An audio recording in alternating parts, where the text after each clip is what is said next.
Blessed day sa lahat mga kapatid. Welcome muli sa ating social media pusulate na Salmod. Salita ngayon po ay araw ng Huwebes, June 12, 2025. Happy Independence Day sa lahat ng mga Pilipino, sa lahat ng panig sa mundong ito. Naway ang araw na ito ay maging paala sa atin sa kalayaan na ipinagkaloob sa atin at sana isikapin natin na mamuhay na ayon sa Panginoon upang sa gayon ang kapayapaan ay tunay nga maghari sa bawat isa sa atin. Mga kapatid, ang ating ebanghelyo sa araw na ito ay mula sa Ebanghelyo San Mateo chapter 5 verses 20 to 26.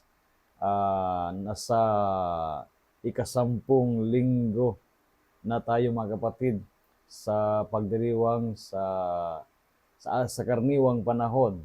Ikalawang bahagi ng karaniwang panahon. Ang karaniwang panahon ay panahon ng pagsibol sa ating panampalataya bilang mga Kristiyano. Sa ating Ebanghelyo sabi ni Kristo, I tell you, unless your righteousness surpasses that of the scribes and Pharisees, you will not enter into the kingdom of heaven. Ipinapalin ni Kristo sa atin ang kabanalan natin, hindi lamang hanggang sa pagsunod. Ang mga Pariseo, kabanalan nila ay hanggang lamang sa pagsunod kung ano ang naroroon sa kautusan ng Panginoon. Subalit yung talagang espiritu, yung diwa ng mga kautusan ay hindi nila naisasabuhay sa buhay nila. Kaya ito'y isa sa mga dapat natin ingatan sa buhay natin. Baka ang ating kabanalan ay akala natin ay naroon lamang sa pagsimba, sa pagnubina, subalit hindi naman tayo namumuhay sa pagmamahal, no?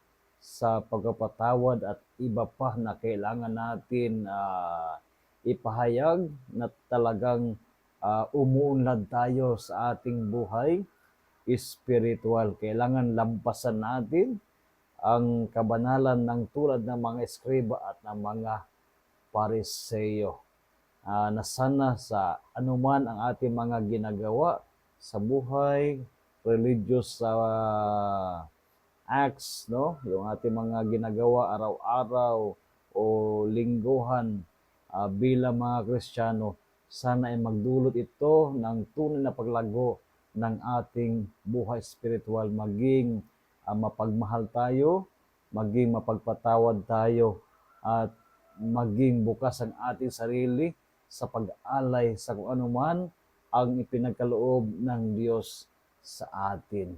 Lalo na ang ating pagkikisa sa misyon ng ating Panginoong Hesus-Kristo. So again, a blessed day sa inyong lahat at nawa ingatan kayo mga kapatid ng Panginoon sa araw na ito. And of course, makakaasa kayo sa aking padalangin para sa bawat isa sa inyo. At maraming salamat sa inyong patuloy na pagkikayat, inyong mga kaibigan, na makiisa sa ating social media pusulate na Salmod Salita sa magitan ng inyong pag-subscribe sa YouTube, sa Facebook, at maging sa TikTok.